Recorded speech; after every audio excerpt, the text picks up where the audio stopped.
The Corvath had her pinned against the bluestone shelf by the time I crested the ridge, and my first thought, the gods forgive me, was that I had never certified a human death before and did not know which boxes to mark. It was a bull, six-limbed, white-pelted, better than 2 tons, and it had come up out of a snow cache no instrument on the crawler had flagged. Voss was under its forequarters with her left arm wedged crosswise in its jaw, which is the only reason her throat was still closed. I could hear the jaw working from 40 meters. I could hear bone in it. The rest of the crew heard it too, and not one of them moved off the crawler ramp. What I remember most is that she did not scream. The Corvath screamed. She worked. Her right hand was at her belt, and then it was not, and the knife went in under the bull's first shoulder joint, and out, and in again, each stroke the same length and the same depth, the way a sailmaker stitches. The animal rolled and took her with it. I lost sight of her for the time it takes to draw 4 breaths. When the snow settled, the Corvath was on its side with its hind limbs paddling at nothing, and Voss was kneeling against its ribs with her left arm hanging wrong and her right hand still finishing the work because the work was not finished, and she is the kind that finishes. Then the bull stopped, and she stopped, and she sat back in the red snow and looked at the sky for a moment, the way a laborer looks at the sun to judge the remaining day.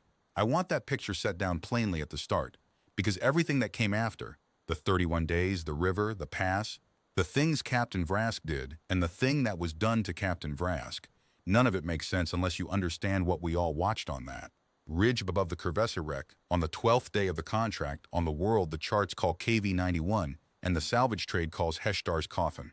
We watched a human take the worst this world had, and treat it as labor. We should have understood then. We were busy doing sums instead. My name is Selleck. I am Quarid, Surgeon of Record 3rd Class, and in those days I held the medical berth on the salvage ship Sable Tithe, 14 crew, Captain Darn Vrask commanding, under Concordance charter to strip the reactor cores from the ore hauler Curvessa, which had gone down on the coffin 2 seasons prior with all hands. Lethality Index 9, the survey said, uninhabitable. Cold past the tolerance of any charter species, native fauna in the upper predation band, no rescue infrastructure beyond Station Vale at the anchorage, 410 kilometers from the wreck. The Combine pays triple for Index 9 work. That is why anyone goes. We could not have gone at all without her.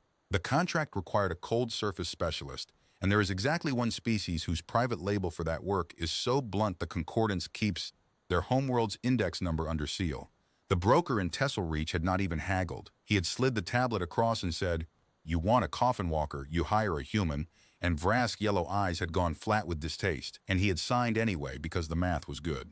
Mara Voss. 8 years in some Terran Cold Line regiment she never named, then contract work on the open registry. She came aboard with 1 duffel and a belt knife, and said maybe 40 words the whole transit out. I logged her intake physical myself, and I will admit what I wrote in the margin because it was the start of my education. Anomalous, I wrote. Rerun the calibration. The calibration was fine, the instrument was fine, she simply ran numbers our tables did not go up to. Resting heart rate of a creature in hibernation. Bone density associated with armor plating. A liver, I checked the translation 3 times. A liver that treats most known toxins as a scheduling problem. And a thermal system that did something none of my species can do. None of the Heron, none of the charter races on that ship. When the cold came for her, her body burned fuel against it and held the line. We insulate or we slow or we den up and go torpid, as my own blood does, to our great shame in emergencies. Humans fight. Their bodies fight, down at the cellular floor without being asked. I wrote all that in the intake file. Vrask read it and saw a line item that cost 6 shares. That was the difference between the captain and me, in the end. We read the same file. He saw an expense. I saw a sealed index number with legs. So the 12th day, the ridge, understand the position. Cores stripped and loaded, 2 crawlers heavy with the richest pull the Tithe had ever taken, and the long eyes showing a shelf storm building to the south that would shut the route through the teeth for 10 days, maybe 20. Station Vale and the lift window were 410 kilometers northeast. Every hour on the ice was paid risk, and Vrask was the kind of captain who knew the hourly rate of everything and the worth of nothing. And now his cold surface specialist lay in the red snow with her left forearm shattered, 11 deep punctures from claws better than my bone saw, the shoulder torn so badly I could see the joint capsule working when she breathed, and a flank wound that ran from the 8th rib to the hip crest. I reached her first, closest I had ever stood to her that day. She looked up at me through the blood and said, in that flat trade tongue of hers, "The cache." It was guarding a cache. Mark it on the chart so the next crew doesn't step in it. Those were her concerns. The next crew. I worked on her for an hour on the open ice while the crew shifted cargo and did not look at us. I am a good surgeon. I say that without pride. It is simply true, and it mattered later. I packed the flank wound, set what could be set, stapled what could be stapled, and dosed her with enough analgesic to drop a Hiron dock loader. She used it to ask sensible questions about the route. Halfway through, her heart rate climbed, and I reached for the crash kit, and she said, "No, that's normal. That's just the furnace lighting." I did not know what that meant yet. By the river, I would. Vrask came down from the crawler when I had her stable. He stood over us the way his species stands over everything, head canted so the heat pits along his jaw could read us, yellow eyes half shuttered against the glare. He looked at her the way he looked at a cracked reactor core, a fixed cost, newly unrecoverable. "Can she walk?" he said. "Not to her, to me." "She cannot walk," I said. "She should not be conscious. With the med bay at Vale and a clean transit, she keeps the arm and most of the shoulders range. She needs the forward crawler bed, and she needs it level." "The forward crawler bed holds the cores," Vrask said. "It holds 1,100 weight of cores," I said. "Offload 2. He did the sum right in front of me. I watched it move through him click by click the way his people count: storm risk, lift window, the spot price of core metal at the anchorage, the daily rate of 13 crew, and against all that, one wounded specialist whose useful work, route finding, was behind us now. The route home was flagged and charted. She had charted it. That is the detail I choke on even now. She had already given him the road, and that is precisely what made her disposable on it. "She stays," Vrask said. "We file her loss to Fauna, the indemnity pays out to her registry account, the share redistributes per the charter, and we make the teeth before the storm." He turned to the quartermaster. "Strip the kit. Weapons, beacon, thermal gear to stores. Salvage manifest," he said. "Log it as salvage. I want to record that 2 of the crew objected."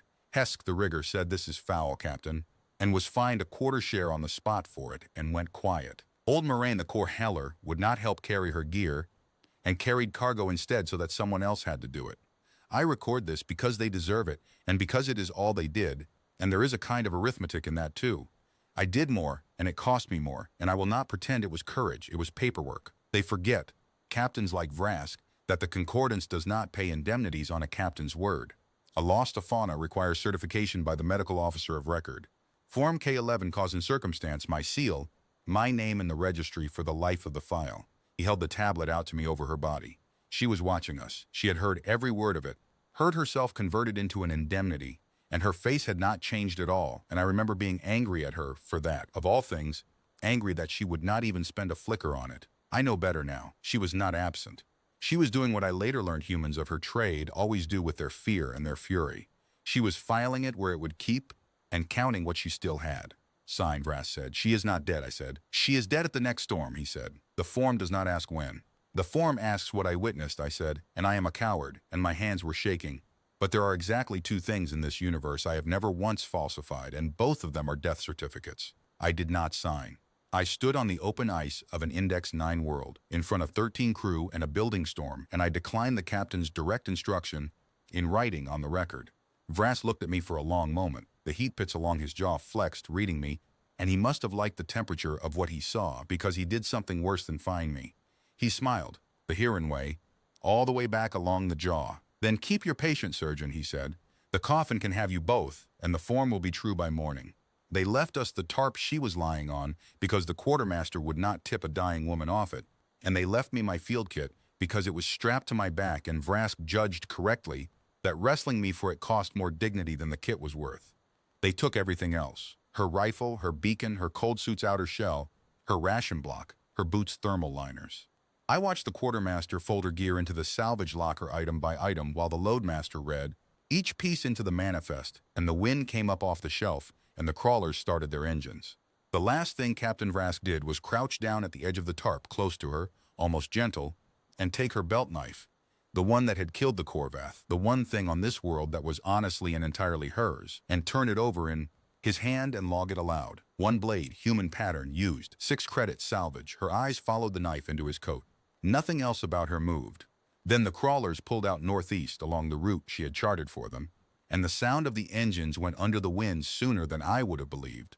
And the 2 of us were alone on the killing floor of Heshtar's coffin with 1 tarp, 1 field kit, the carcass of a Corvath bull, and 410 kilometers of Index 9 ice between us and the only door home. I sat down in the snow next to her and began, the gods help me, to compose my own death note in my head, because that is what my species does with despair. We notarize it. Voss lay still for a while, watching the storm wall stand up over the southern shelf like a tide deciding. Then she turned her head and looked at me with those small dark eyes, unhurried, almost mild, and said the first of the many sentences she would say to me on that ice that I have never managed to forget. "Did they take the Corvath?" she said. "No," I said. "Too heavy." She got her good arm under herself and sat up against every law of medicine I have sworn to, and looked at the dead bull the way Vrask had looked at the cores. "Because that's 9 days of food," she said. "Help me find my knife." "Oh, right." She paused, one breath only, and the cold did not touch her voice. He took it.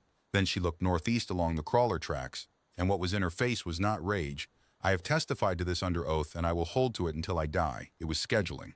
"We'll use his," she said. "He'll have one at the station. Get the tarp. We're burning daylight. I will tell the trek properly, because the trek is the part the tribunal kept cutting short, and the trek is where I learned what the sealed index number actually means. It does not mean humans are strong. I have seen stronger. It means they do not have a stopping point where the rest of us keep ours. The first hour," she butchered the Corvath with my bone saw and a scalpel from the field kit, one-handed, seated, instructing me like a junior theater nurse. "Strip the back fat first," she said. "Fat is fuel, meat is repair, in that order." She had me cut the pelt free in 2 great sheets and stake them out flat before they froze wrong. When I told her my hands were already losing function in the cold, she looked at them, then shrugged off the outer half of her own torn jacket and made me put it on, and worked on in her base layer at a temperature that kills my species in under an hour, sweating. I wrote the ambient figure in my log 3 times because I did not believe my own instrument, and then I remembered. The furnace. Burning fuel against the dark, down at the cellular floor without being asked. The second hour she dealt with herself. I had her wounds packed and stapled, but the shoulder needed reduction and the flank pack needed changing, and there was no analgesic left that her liver had not already filed and forgotten. She talked me through the reduction, me, the surgeon, because I had never done one against muscle like that. When the joint went back in, the sound came out of her flat and short through her nose once, and then she said, again, the elbow's not seated, and made me do it twice more until it was right. My hands shook, hers did not. I have dosed Heron dock fighters into unconsciousness for less, and they thanked me. The third hour she built us a grave. That is what I thought it was. She had me help her cut snow blocks and trench down beside the Corvath's carcass, and she lined the trench with 1 pelt sheet, fur in, and rigged the tarp and the second pelt over the top, and packed snow on that. And when she pulled me down into it and sealed the entry block, I understood it was the opposite of a grave. The carcass bulk broke the wind. The snow held our heat. Her heat, I should say, honestly. The space warmed off her body like a banked stove, and my torpor threshold, which had been 40 minutes away by my own gauge, receded into the column of the ledger where survivable nights go. She slept 90 minutes and woke without transition, all at once, like an instrument switching on. Then she lay in the dark doing something with cordage and the bull's leg sinew, and when the light came up gray through the entry block, she had a sling for her ruined arm, a harness, and the frame of a drag sled lashed from crawler flagging stakes and 2 of the Corvus' own long bones. "Inventory," she said, and we took inventory, and I will give it to you as she gave it to the tribunal, because the room went quiet then too. 1 field medical kit, partial, 1 tarp, 2 pelt sheets, green, roughly 200 weight of meat and fat, more than we can haul. We take 90, 1 bone saw, 1 scalpel, 3 staple cartridges, suture, antiseptic concentrate, my diagnostic slate with its little chemistry suite, 1 flare, expired. The clothes we stood in, hers torn, no beacon, no rifle, no stove, 410 kilometers, call it 35 days at wounded pace, against 14 days of food at hard ration. "You will notice the 2 numbers at the end do not fit together," I said. "They will," she said. "The route eats the difference. Fish at the river, Corvath caches if I can rob 'em, and we get faster as I heal." She said, as I heal the way you would say, as the tide comes in, a thing the universe owed her and would pay on schedule. "And if the storm catches us in the open," I said, "then we dig in and I hold the heat," she said. "You torpor below threshold, correct, quarrid. 2 hearts. The small one keeps the brain warm while you den. So your job in a storm is to stop fighting it and go under, and my job is to be the den." Division of labor. She had read my intake file too, you see. She had read all our files, the whole crew, the way a specialist reads the manifest of cargo she may one day have to carry out of a fire. I did not learn that until the pass. I get ahead of myself. The trek taught me that too. The ice does not permit you to think more than 1 ridge ahead, and neither does she. We moved out at first light on the 13th day of the contract, the first day of the 31. She took the harness with her 1 good shoulder and dragged the sled, the meat, and for the first 6 days, more often than my pride wants written, me. I will set down the rhythm of it, because the rhythm was the miracle, and nobody at the tribunal wanted the rhythm, they wanted the blood. 50 minutes hauling, 10 minutes resting, and at each rest the same liturgy. Check my hands, check her flank pack, eat fat, scan the snow ahead for cache mounds move. She navigated off the crawler tracks while they lasted and off the ridgeline shadows when the tracks drifted over. She spoke perhaps 30 sentences a day, and over half were medical instructions or terrain. I have served under 7 captains. I have never been commanded so completely, so quietly by anyone holding so little rank. The wound in her flank went bad on the second night, as I had known it must. Claw punctures seed deep. The margins lifted, the heat came up off it, and the chemistry strip I ran turned the color that means in every species I have ever treated, begin composing the next of kin letter. I told her plainly. I said the concentrate I carry is calibrated for quarid and hyarin blood. I cannot promise your tissue tolerates it, and the dose I'd need to try would be a guess between useless and harmful. She looked at the strip for a moment. Guess high, she said. If you're wrong, you get the sled. I guessed high. What her body did with that crude, wrong-keyed chemical over the next 3 days, I have written up since in a concordance medical journal under a title with the word anomalous in it, because I am apparently doomed to that word. The fever spiked to a figure that denatures quarid blood outright. Then her body sat inside the fire and worked, and the strip changed color 1 band a day, wrong color to less wrong color to the pale green that means the letter can wait. She hauled through all of it. On the worst fever night, she shook so hard the shelter dropped powder snow on us. And I lay against her ribs listening to that vast, slow furnace of a heart and understood, in the marrow where my species keeps its terror, that the heat keeping me alive was a fever that should have been killing her, and her body was spending it on both of us, the way she spent everything, on schedule, without comment. The 5th day, the ice fangs found us. They are not large, ice fangs. That is the horror of them. Knee-high, white eel-spine pack hunters that come at dusk along your scent line and test you and test you and test you, until the test finds something that no longer tests back. The survey logs say they took half the casualties on the coffin before the coffin was closed. 11 of them sat down around our shelter at last light in a neat half circle, the way creditors sit, and I confess I made a sound I am not proud of. Voss watched them through the entry gap for a while, counting. Then she did something I still see when I cannot sleep. She took the scalpel, went out into the dusk wind in her base layer, walked at the pack alpha, walked, the same flat, unhurried gait she used for hauling, and when it lunged at the wrong limb, the limb it had decided days of stalking ago was the weak one. She ended it with 1 short stroke and stood over the body, looking at the other 10, sorting them, in no hurry whatsoever. The pack looked back at her. I watched the arithmetic run through 11 small savage ledgers at once, the oldest arithmetic there is.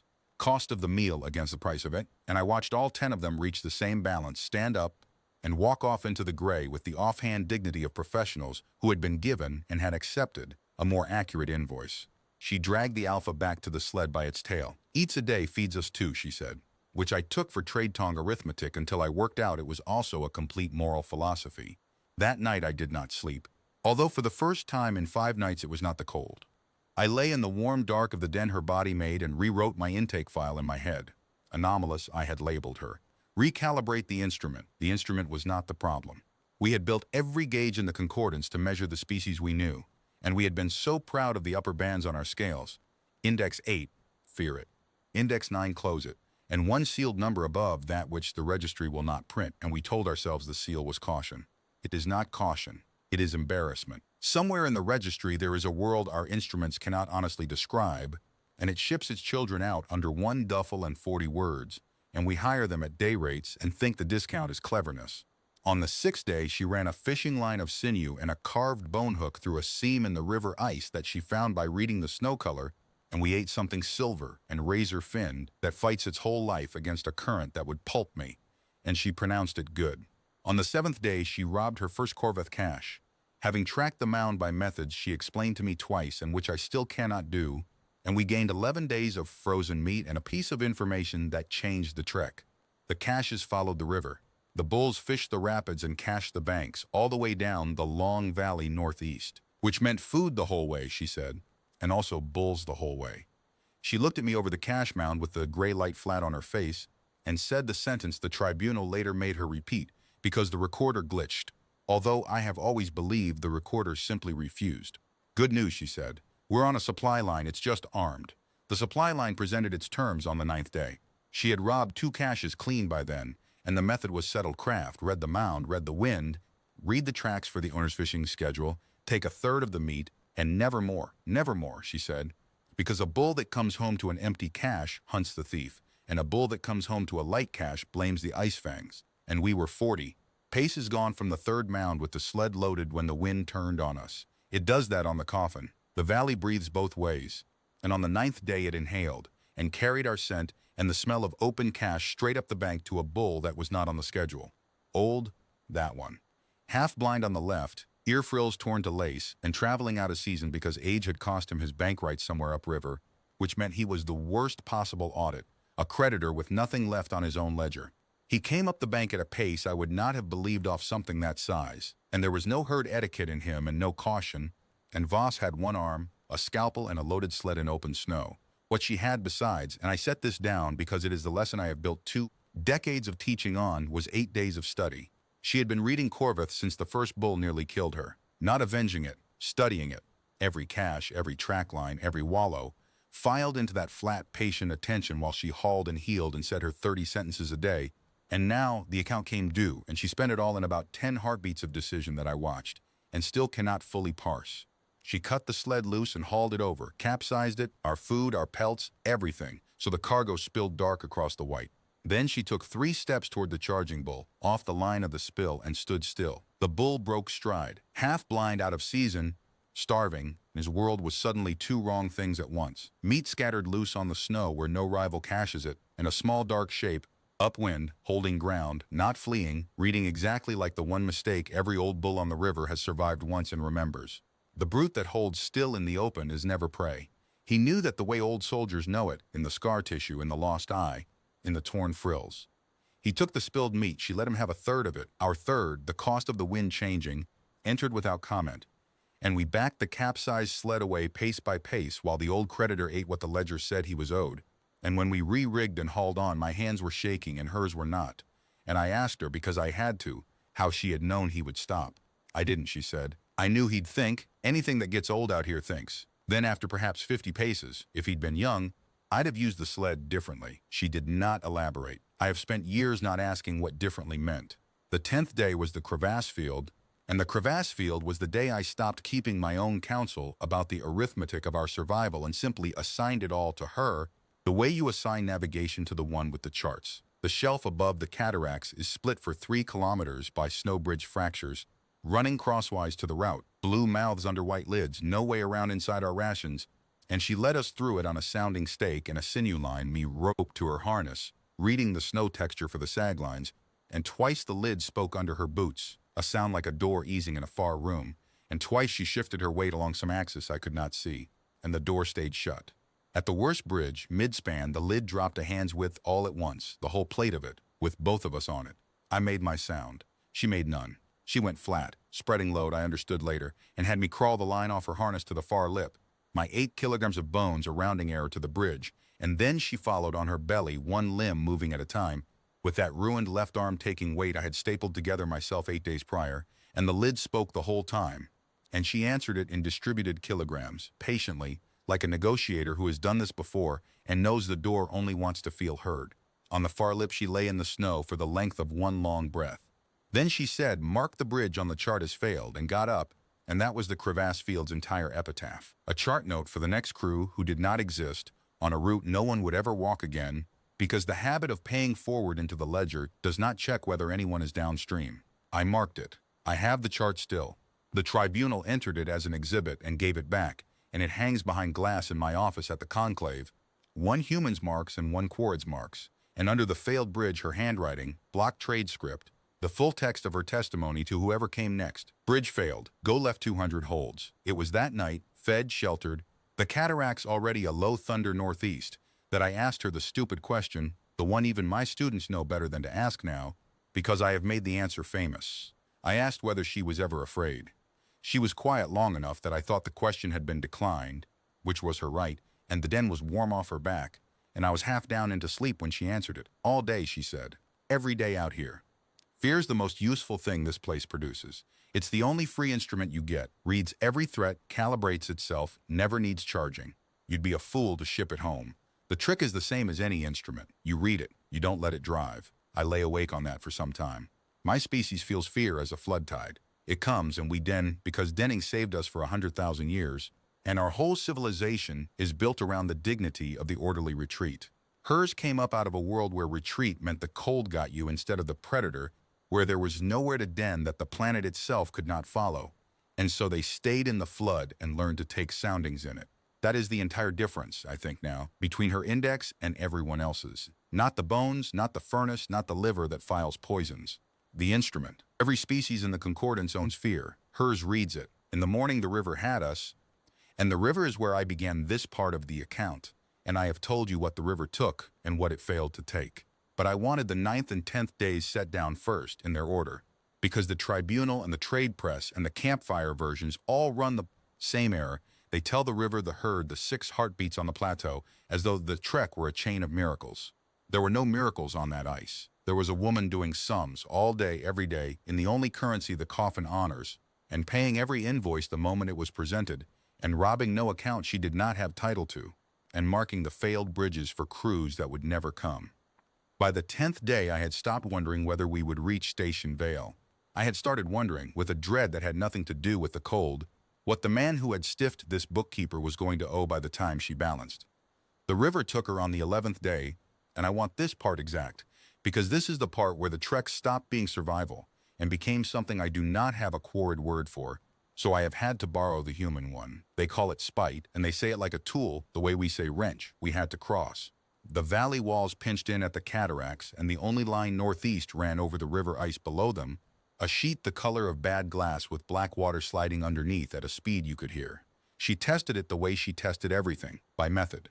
Tapped a line of soundings with a bone stake, read the tone, marked a path with scraps of pelt, sent the sled over first on a long line, then me, light as I am, and then came last herself heaviest, on a spread of Corvith bone strapped under her boots to flatten the load. The ice held the sled. It held me. It broke under her with a sound like a rifle shot, 2/3 of the way across, and the black water had her before the sound finished. I want it written down that she had already rigged the line around her own harness to the sled, and the sled was already across on firm shelf ice, anchored to a boulder, because she had done the sums on her own weight and had not liked them, and had said nothing, because the only route was still the route.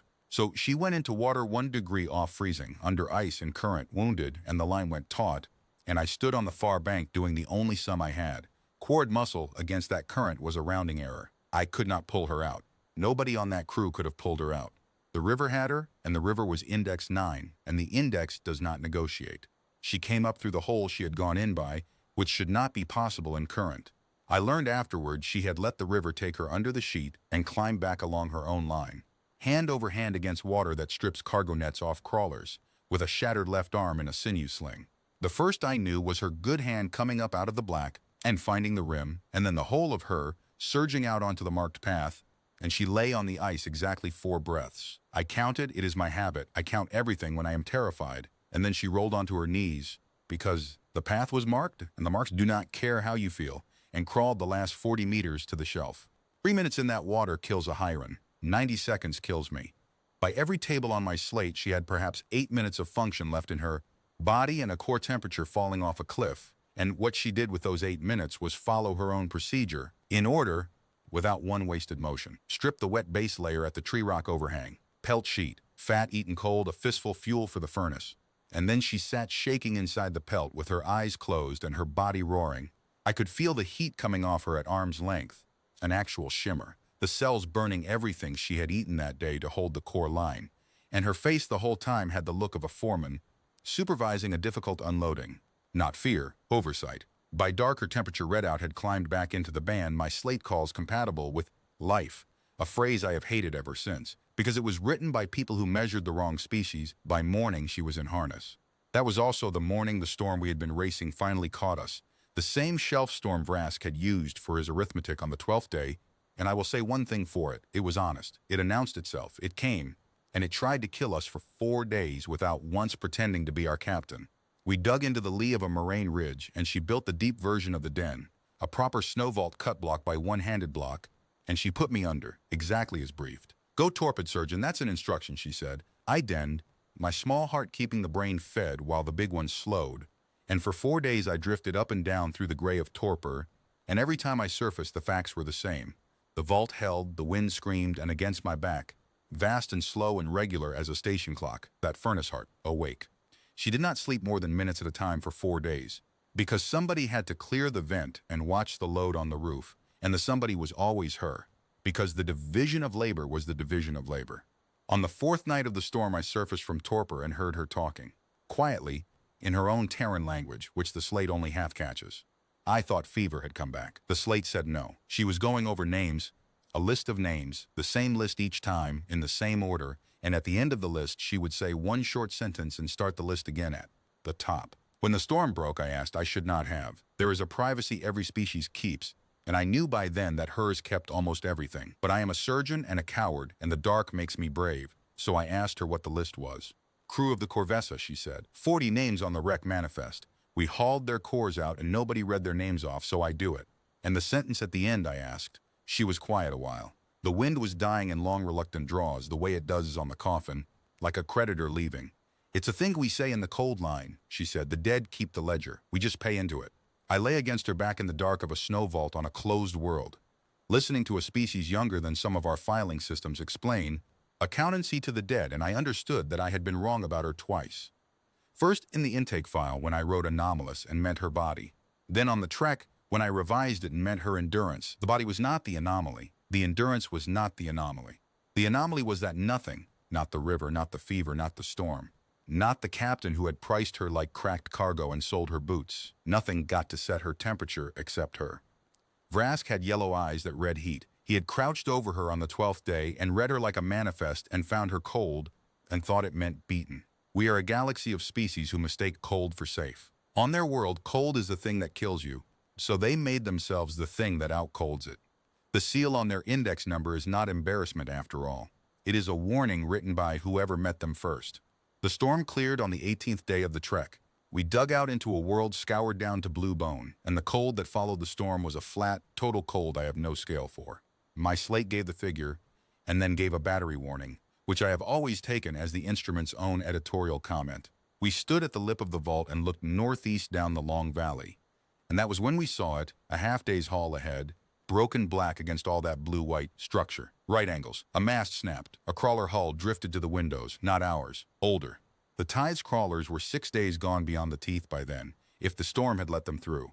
Voss looked at the wreck for a long moment, and I watched her do the thing she did at every new fact on that ice. The thing I had started calling, privately, the audit. Threat, then asset, then route, in that order, every time, no exceptions. Shelter, she said. Maybe stores, maybe a beacon, maybe bodies, I said.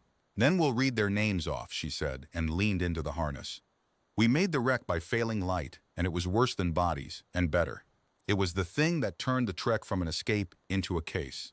Because the crawler in the drift was flying combine salvage tags of a pattern I knew, a registry sequence I had seen on paperwork in my own medbay, and the cargo placard under the ice glaze, when she chipped it clear with the scalpel and held the light on it, reads Sable Tithe, Auxiliary 3, and the date on the abandonment seal was from 2 seasons before any of this, from the Corvessa's own loss window. Vrask had been on this ice before our charter, before the wreck was cold. Voss read the placard twice. Then she looked northeast along the valley, toward the teeth, toward Vale, toward the man 6 days ahead of us with her knife in his coat, and she said, in exactly the voice she used for noting weather, "Well, now it's interesting." Auxiliary 3 told its story the way wrecks do, in inventory. We spent 1 night and half a day inside it, and I will give you the findings in the order the audit produced them, because the order matters. Threat, none living. The crawler had been parked, not crashed. Parked, powered down in good order, and abandoned with the heaters off. There were 3 quarried in the crew berths. I will not describe them except to say that cold preserves and that they had denned together in the end, as my people do, 3 small hearts keeping 3 brains alive into the dark for as long as the arithmetic allowed. I read their tags. Surveyor cast, contract registry, a stripping crew, hired hands like us. Asset, a hand beacon with its core removed. Not failed. Removed a stores locker, empty in the way lockers are when they have been emptied by procedure rather than by panic. Clean, sequential, the good rations gone. The dross left squared away. A water still drained and bolted by the navigation board. The thing every crawler carries and no scavenger bothers to steal because it has no resale value. Root, the log slate then. Voss put it in my hands and held the light. It is a quarried trade habit to log in full sentences, and Surveyor Tessic of Hen, Crawler Master, had been faithful to the habit right to the end, and so I can tell you precisely what the Sable Tithe was doing on Hector's coffin 2 seasons before our charter. They had been under contract to Vrask then too. A quiet job off the main registry, locate the Corvessa, fresh down, assess the cargo, hold position. Tessik's crew had found her with hull breach and casualties, but with 19 of her crew alive in the aft sections, alive and signaling on a short-range set, 19 souls on an Index 9 world with a salvage crawler parked in sight of fires. And Captain Vrask, who held the only long-range transmitter on the ice, had assessed the cargo and the indemnity schedules and the difference between what the Combine pays for salvage with survivors, which is a rescue, at rescue rates, with the cargo title reverting to the line, and what it pays for salvage of a total loss, which is triple, with title to the salver. And he had ordered Tessik's crawler back from the wreck and had not sent the signal and had gone off-world to wait for the winter to make the paperwork true. Tessik's crew had refused the recall. That was the fuel theft Vrask logged against them, the charter violation, the abandonment of post he filed. I found his counterfiling later in the registry, stamped and sealed, and it is a masterpiece of its kind. He cut their resupply, flagged their bond, and left 3 surveyors on the ice with a drain still and a beacon he had cored on his way out, and the winter did the rest, to them and to the 19. 2 seasons later, he came back with a fresh charter, a bigger ship, and a hired human to walk him safely to the carcass he had made, and stripped its cores at total loss rates, and the only thing on the whole white world that did not go according to his arithmetic was a Corveth bull guarding a cache on the homeward leg, and a surgeon who would not sign a form. I sat back from the log slate and was sick with cold and with my species' own neat handwriting, and I said something I do not remember, something about monsters, the way you reach for the big words when the small ones are the true horror, because the true horror is that none of it was monstrous, it was all procedure. Every step of it filed correctly except for being a lie. Voss had listened to the whole translation without moving. When I finished, she asked exactly 2 questions, and they were not the questions I would have asked, and I have thought about them ever since. Does the log have his recall order in it, verbatim? With the timestamp, she said. Yes, I said. And does your seal on a witness copy make it evidence under concordance law, she said. Yes, I said. A medical officer of record is a notary of record. It is the same seal. It is why he needed me to sign her death, and why he could not simply forge it. The registry cross-checks our seals against our duty logs, and his whole architecture was built of true stamps on false facts. Then she nodded once, and that was the moment. I testified to this, and I will write it here. That was the moment the Trek changed loads. She had been hauling us toward Station Vale because it was the only door. From that morning, she was hauling a case. The sled got heavier by 1 log slate, 3 sets of cord tags, the cord beacon with Vrask tool marks on the housing, and the cargo placard off Auxiliary 3, and she never once complained about the weight because now the weight was the point. Threat, asset, route. Vrask had stopped being the first and become the second. We read the names off before we left. 3 of mine in the trade tong. Then, she stood in the doorway of that crawler and read the Corvessa's 40 into the wind. All of them, from memory, from the manifest she had been keeping against the dark in a snow vault, and added 3. And I learned that the list had never been sentiment. It was a docket. Before we left, she spent 3 hours on the beacon. I want this answered too because the campfire versions skip it, and it is the most human thing I saw on the whole ice. The beacon Vrask had cored was dead. He had pulled the power cell and the emitter both, a thorough man, but Auxiliary 3 still held a crawler with intact wiring, a navigation board with a working oscillator, and a surgeon's diagnostic slate with a power cell of its own, and she sat cross-legged in that cold tomb of a cabin and tried to marry the 3 into something that could shout. She got it to whisper. 40 minutes of assembly, one-handed, my hands serving as her left under instruction, and the rig came alive and put out a signal that my slate could hear from the far end of the crawler and nothing in this universe could have heard, from orbit.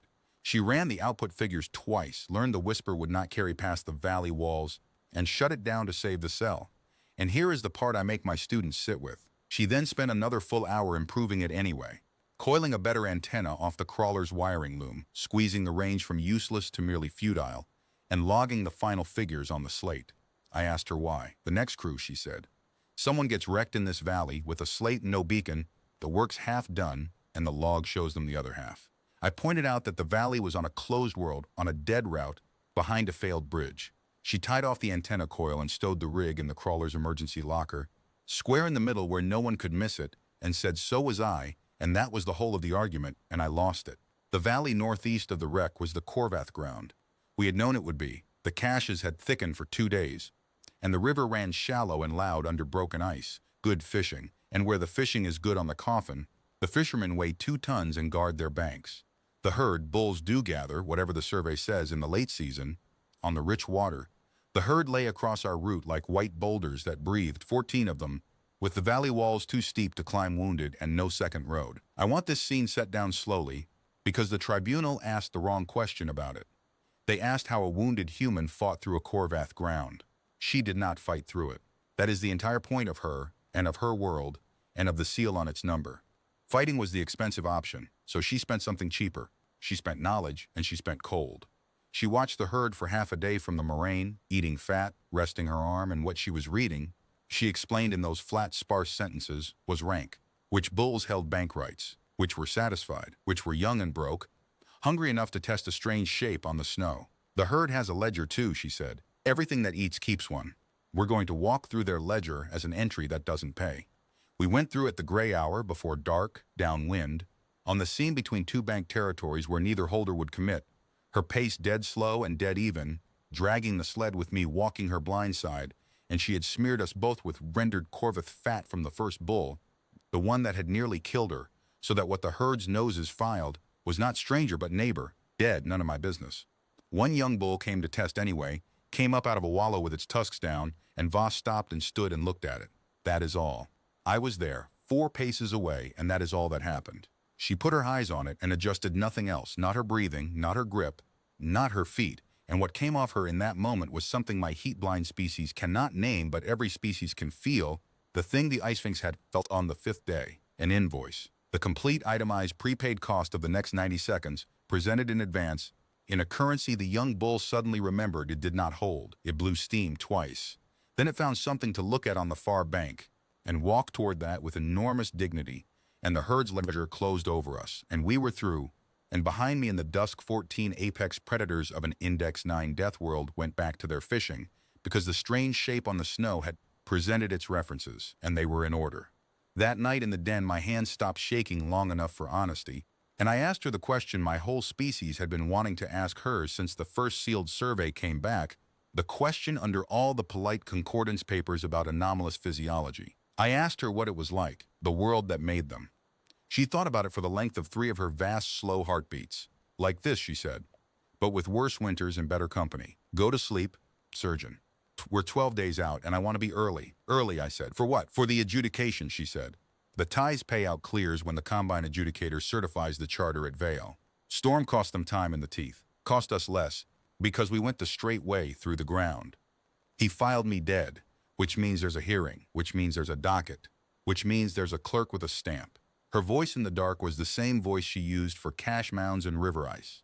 I've been carried on a docket dead for 19 days, she said. I'd hate to miss my own hearing.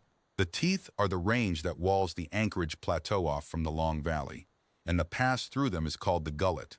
And the gullet is where the coffin presents its bill to everyone who has gotten that far owing.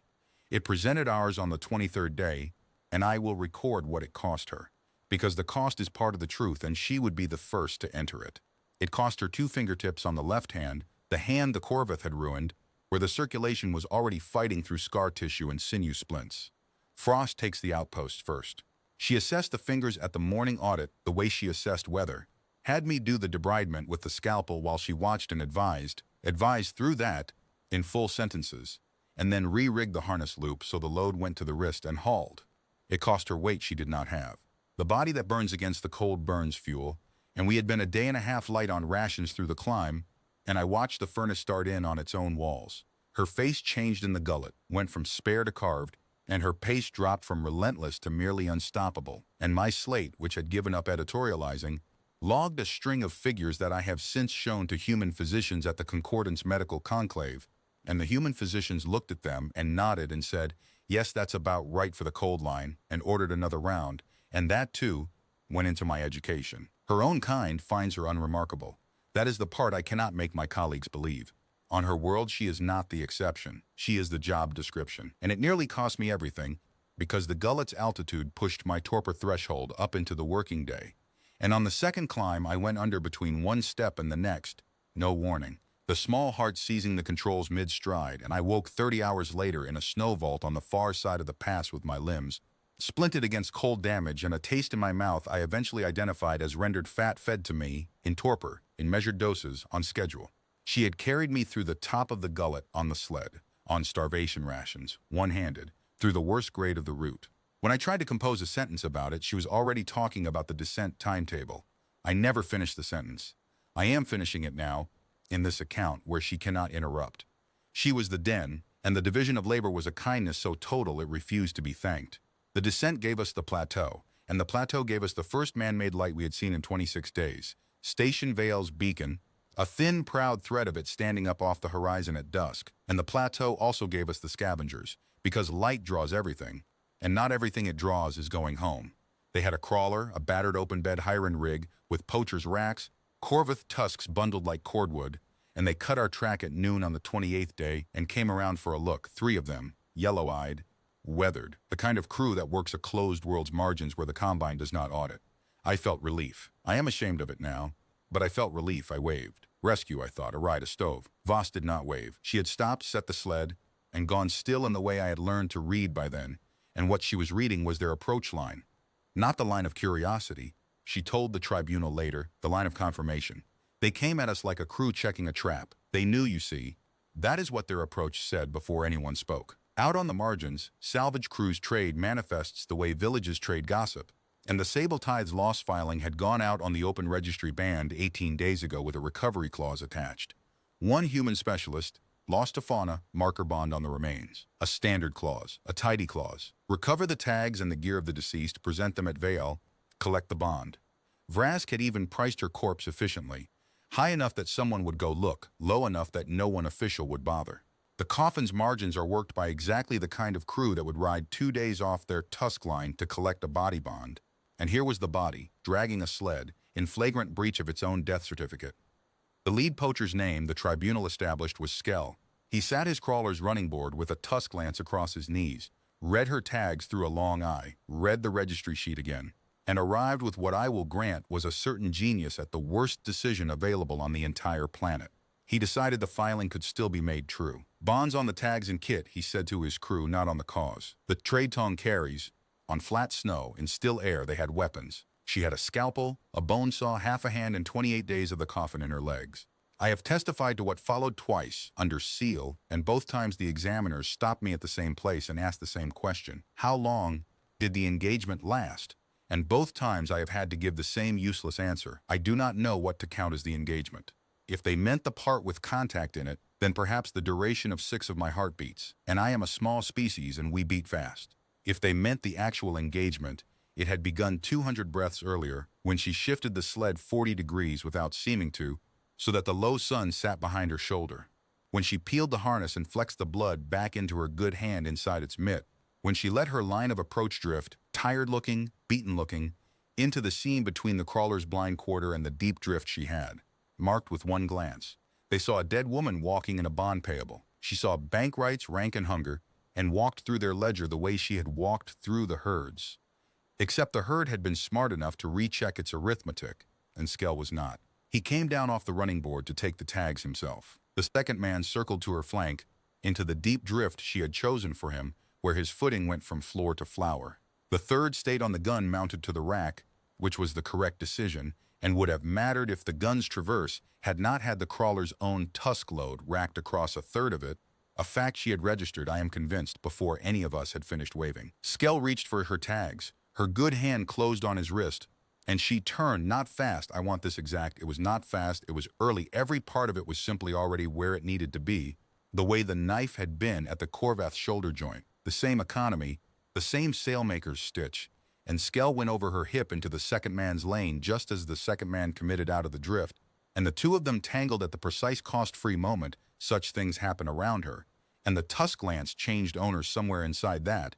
I never saw where, and when the third man hauled the gun's traverse against his own cargo and lost the half-second arguing with it, she put the lances flat, the tribunal made much of this, and so will I, across his forearms, and the gun pointed at the sky, and it was over. No one was dead. That is the part I make my students sit with. 3 armed professionals, an Index 9 margin crew, and she concluded the entire account without spending one life, not out of softness. She explained to the examiners, who could not seem to hear it, but because corpses are paperwork and witnesses are evidence. I had 3 men who'd read the recovery filing, she said. Why would I damage the exhibits?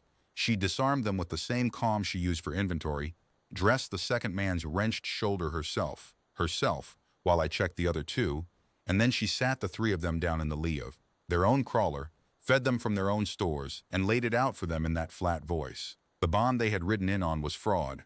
The man who posted it was about to be the most expensive acquaintance of their careers, and they had, as she put it, an unusual opportunity to be on the collecting side of an adjudication for once in their lives. Sworn statements, she said, time-stamped. How you read the filing, what it offered, what you found instead. Then you drive us the last leg to Vale. You present your own testimony with your own mouths. And when the Combine claws back the tithes charter, recovery of evidence fees pay better than tusks. Skell looked at her for a long time, working his jaw where it had met the snow. You'd cut us in, he said. After we came to strip your corpse. You came to collect a bond. A registry told you was honest, she said. The registry lied. I know exactly whose ledger that goes in, and it isn't yours. She held out her ruined left hand with its missing fingertips, palm up, and after a moment, in the manner of his people, he laid his sidearm across it, grip first, and that is how the woman the sable tithe sold for an indemnity came to roll up to Station Vale on the 31st day in a poacher's crawler, armed, fed, warm for the first time in a month, with a surgeon, 3 witnesses, a log slate, a cord beacon, 3 sets of tags, and a docket. I rode the last hour watching the station grow out of the snow glare, the gantries, the lift tether going up out of sight, the tithe's hull squatting in cradle 3, with her cargo lighters already cycling, and I confess my 2 hearts were doing arithmetic of their own, a frightened creditor's arithmetic, all the ways a captain with a sealed payout and a station full of friends could make 410. Kilometers of truth disappear between the airlock and the registry office. I said as much. I said, he'll see us coming the moment we clear the outer marker. Voss watched the station come up with her hands at rest in her lap, the good one and the ruined one, and the look on her face was the one from the first day on the red snow, looking at the sky, judging the remaining work in the light. He won't, she said. Dead people don't file flight plans. He'll see 3 poachers coming in to sell tusks. He spent 31 days being right about this world, and being right has a sound, and a man like Vrask stops listening to anything else. She checked the borrowed sidearm once, saved it, and put it away. Besides, she said, he's busy today. He has a hearing. Station Vale is not large.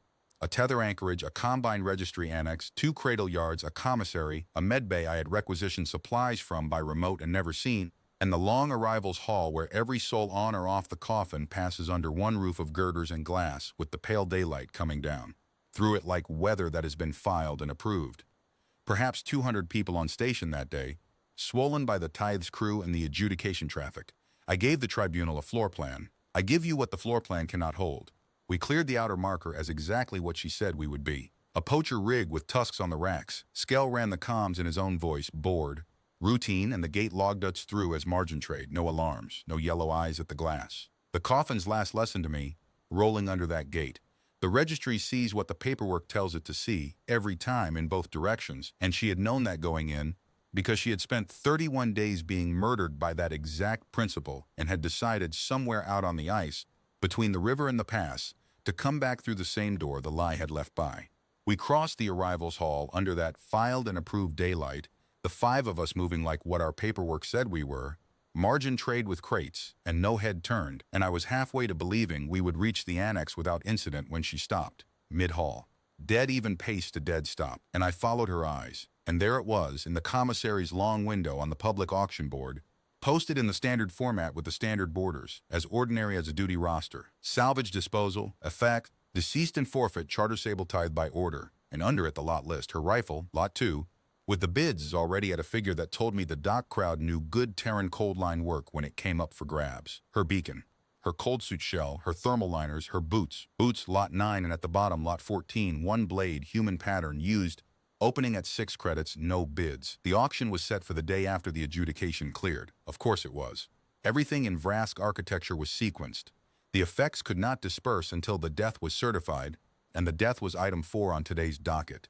And so her life sat in a shop window with lot numbers on it, waiting on a stamp, and station personnel walked past it, eating their midday rations. She read the whole board once, top to bottom, at the speed she read river ice. I watched for it to cost her something, and I want to be honest in this record. I could not find the cost. What I found when she turned away was the thing I had seen on the red snow on the 12th day, the scheduling look, and she said, mostly to herself, in the voice of a woman amending a list, Lot 14, and walked on, and I did not understand until the cargo office, days later, what I had just watched her do. She had checked the price. She wanted to know what he had entered. Not out of wound licking, out of evidence. The board was the fraud, public, time-stamped, photographable, and Skell was already photographing it because she had briefed the poachers on the walk-in, and I was the only one in our column still learning what we were for. Then the quartermaster came out of the commissary with a ration tray and walked into us. I will use his name now. The tribunal did, so I may. Quartermaster Den Oshett, the man who had folded her gear into the salvage locker item by item on the open ice while the loadmaster read each piece. Aloud, the man who would not tip a dying woman off her tarp, which the record shows I have always counted to him as one full unit of decency, the only one he banked that day. He came out with his tray, planning his afternoon, 4 paces 3, and then his eyes did what eyes do in arrivals halls, slid across the strangers, slid back and stopped. And Den Oshett stood in the daylight of Station Vale, looking at a dead woman who was looking back at him, and the tray came out of his hands.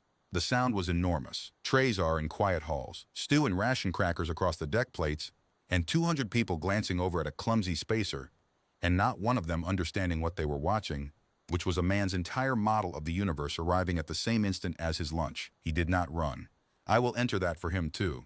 He stood with the empty tray hands, gray around the jaw frills, and what he said, when the machinery of his throat re-engaged, was not a plea and not a warning shout to his captain.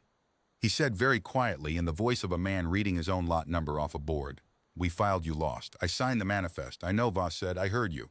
She stepped past him unhurried, the way she stepped past everything that was not on the route. And then she paused, half-turned, and gave Den Oshett the only sentence the whole crew of the Sable Tithe would ever get from her, and it was, of course, an instruction. "Log it as salvage," she said, and nodded at the spilled tray and walked on toward the annex, and behind us in the hall I heard him begin, helplessly, to laugh, the bad kind, the kind that is adjacent to weeping, and Skell told me later that the quartermaster was still standing there when station security came through, that he had not moved at all, that he had watched her go the way men watch weather coming in off a shelf they have just been told is not after all going to miss them.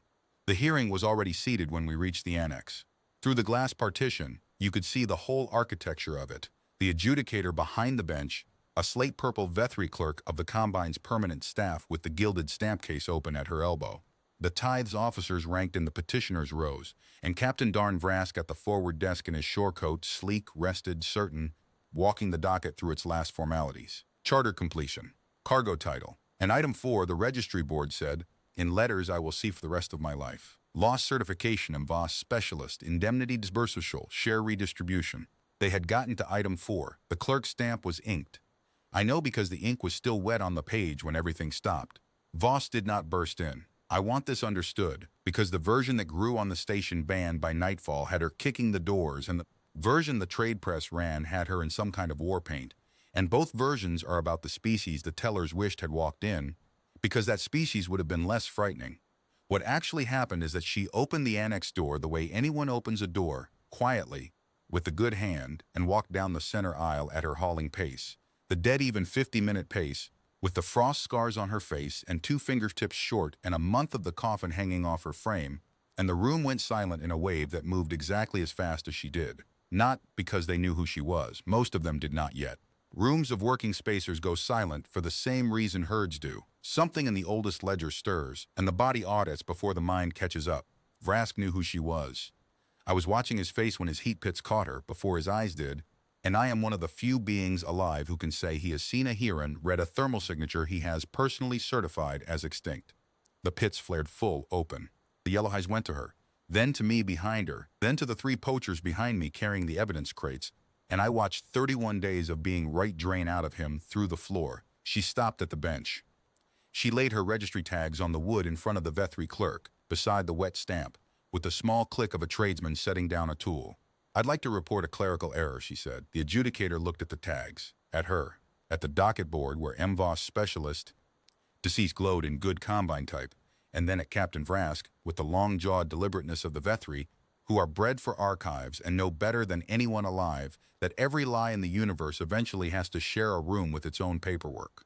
What followed took 4 hours and is public record, and I will not re-argue it here. My testimony, the log slate of Tessic of Hen, The cord beacon with its tool marks matched to the Tithe Zone engineering locker, the auxiliary 3 placard, the tags of 3 quad surveyors, the poacher's sworn statements on the recovery bond, and the quartermaster's salvage manifest with her boots in it, item-lined.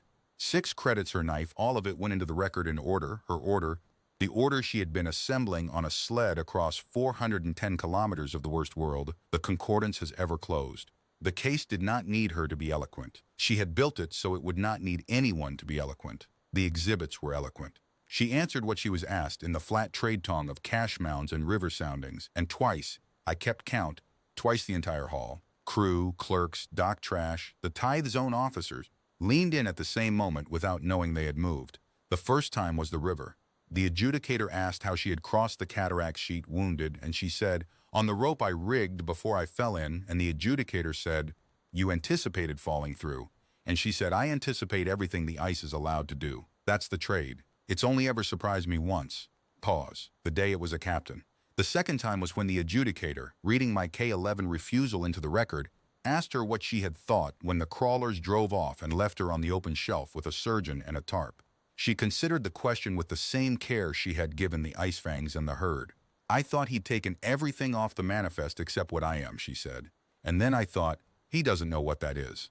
Nobody out here ever checks." And after that I mostly thought about the route.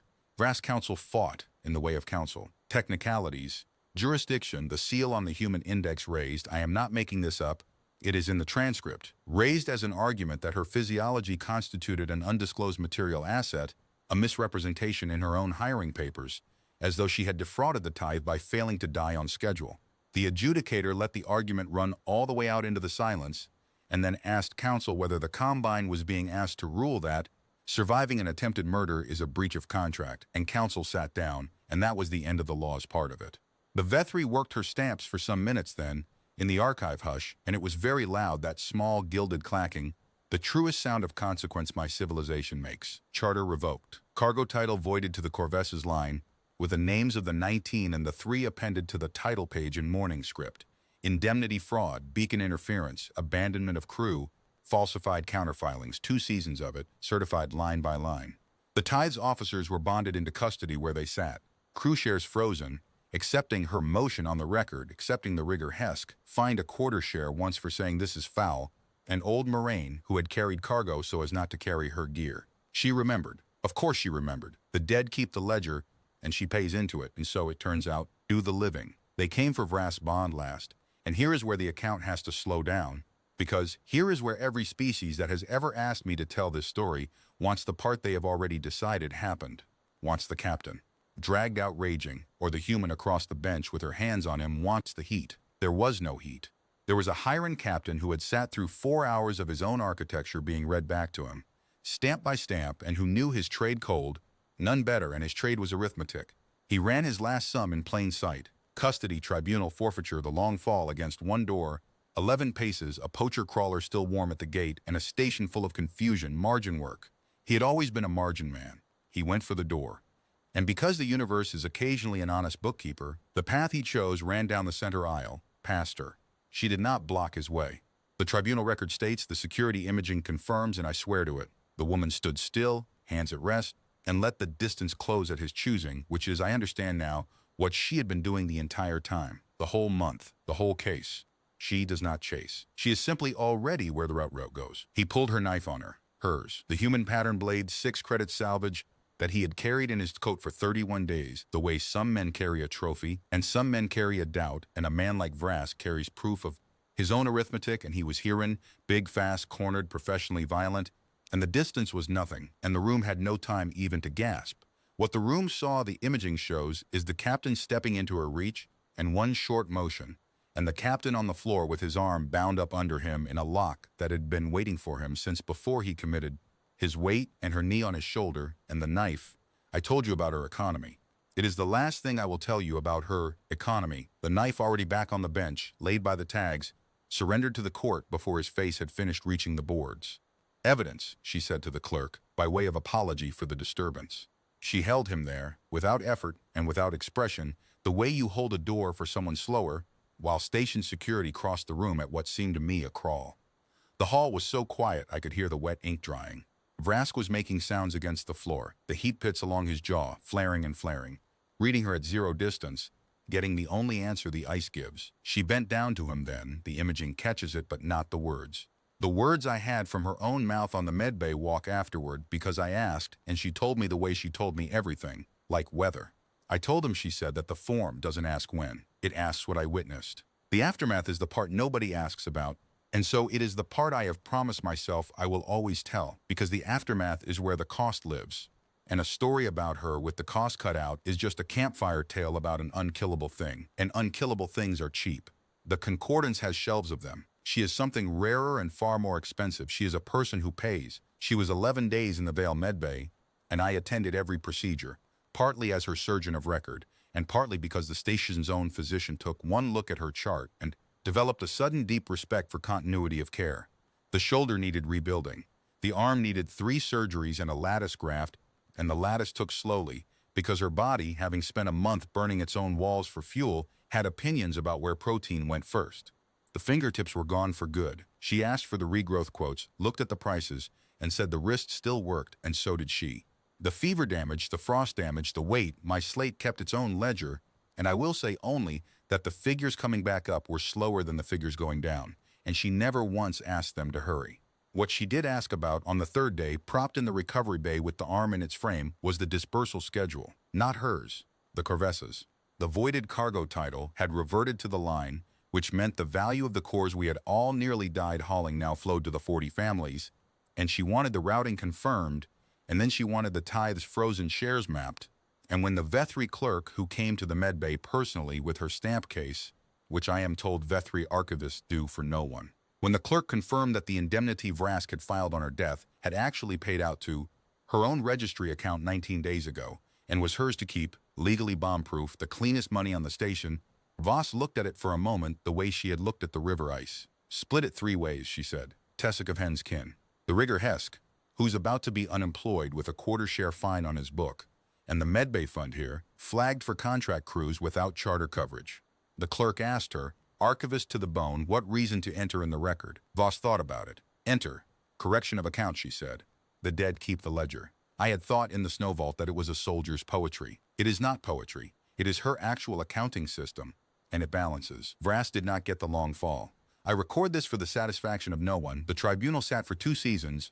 The evidence held the way she had built it to hold, and the Combine, which can forgive nearly anything except being made into the murder weapon, attainted him from the registry for life and sentenced him to penal transit on the ice line. The long-haul resupply runs to the closed worlds, under guard, in the cold, in cargo berths, forever adjacent to the thing he had priced and sold and never once respected. The Heron trade houses, who understand symmetry better than we do, found it apt. I found I had no feelings about it at all until the day his transport lifted. When I discovered I had exactly one, and it was relief that he was leaving with his arithmetic intact, because a man like Vrask, with the sums broken out of him, would have been just another body, and the ice has enough. Skell and his 2 collected their recovery of evidence fees, which did in fact pay better than Tusk's. They drank the medbay's health in the commissary loudly for 1 full station night, and then went back out to the margins, and for years afterward, the story goes, no margin crew on the coffin's band would touch a body bond without pulling the medical certification first and checking the seal. The market, too, can be taught. It just needs a sufficiently expensive lesson. The ties crew scattered the way bonded crews do, into fines and findings and lesser registries, and I tracked 2 of them because she had pulled their names out of the freeze, and I wanted to know what her bookkeeping bought. Old Moraine took a core heller's berth on a line ship and held it until his joints gave, and sent the medbay fund at Vale a small transfer every season end, unsigned, which the Vethry clerk traced once, out of professional curiosity, and then resealed without comment. Hesk the rigger did better than that. Hesk stood up at the tribunal, unsubpoenaed, and entered his own quarter-share fine into evidence.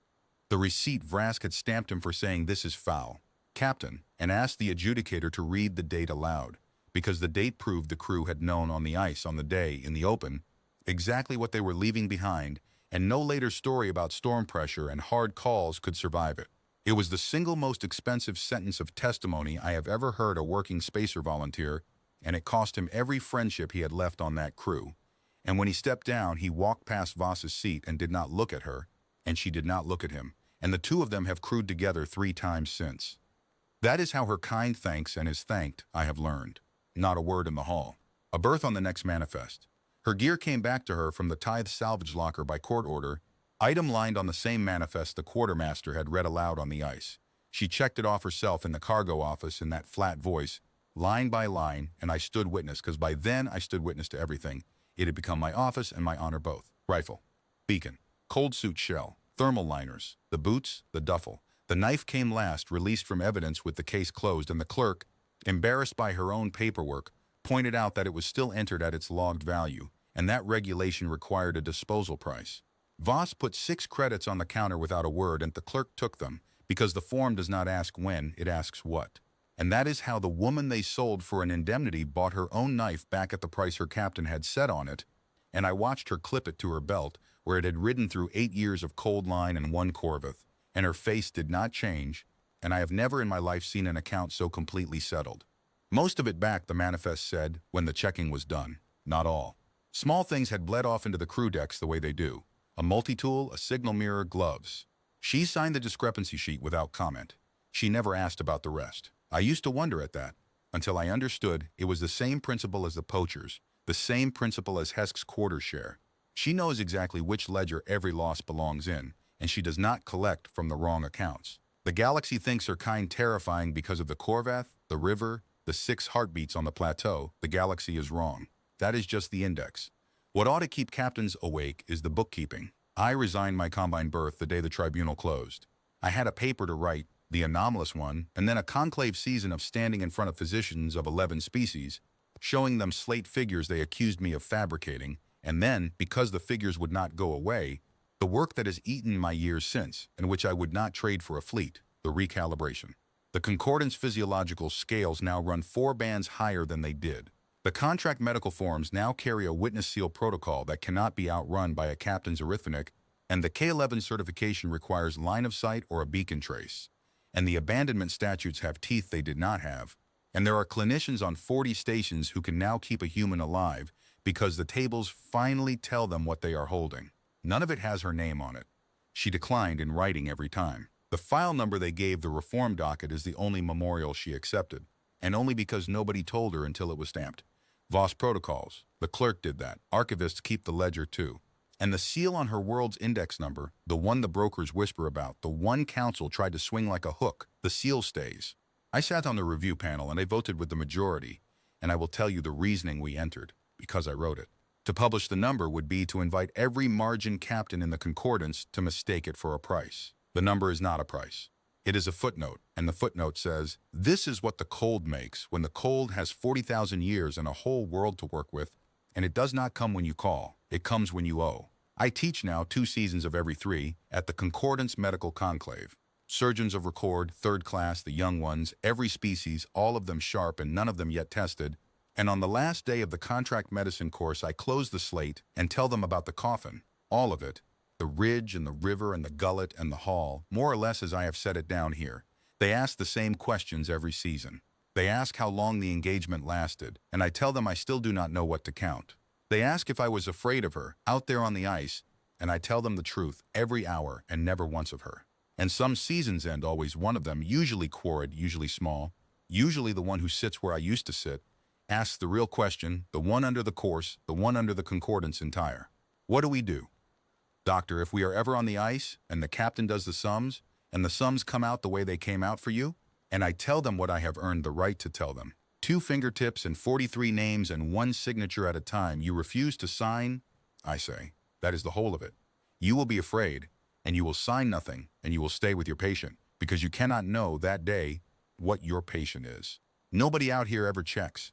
I have seen what was under the manifest when everything else was stripped off it, and I am telling you, stay and hold the line on your one small form and let the ice do its audit. You may discover that the thing the captains keep mistaking for cargo has been holding the line a great deal longer than you have, and holds it for both of you, and calls it the division of labor. There is 1 document left to account for, and then this record is complete. 2 seasons after the tribunal, when the reforms were stamped and the arm was rebuilt and the weight was back, a charter posted on the veil board for a survey of the coffin's southern shelf. Proper rates this time, proper coverage. The Corvessa families holding cargo title, Hesk for a quartermaster. Specialist MVOS, cold surface. The birth listings ran for a 10-day, and the medical birth ran empty, because the coffin is the coffin, sealed index or none, and the young ones are sharp but not foolish. I took it. She read my name on the crew sheet and looked at me across the registry office and said, "You understand we're going back out on the ice that nearly killed you," and I said, "Division of labor," and she nodded once. And that was the whole of the negotiation, and the best contract I ever signed. But before that, the document. The morning the tribunal closed, the veterinary clerk brought me the original loss filing to void for the permanent record. Form K11, MVOS Specialist, Lost to Fauna, the form I would not sign on the ice, the form that had walked 410 kilometers to its own hearing. Regulation requires the medical officer of record to enter cause when a certification is annulled. The clerk inked the stamp and waited. I had composed many sentences for that line, out on the ice, in the vault, in the gullet. All of them long, all of them angry, none of them hers. In the end, I wrote the only words the form was ever owed, and I have never written anything truer, and she would tell you it is just weather. Cause of annulment, the deceased declined.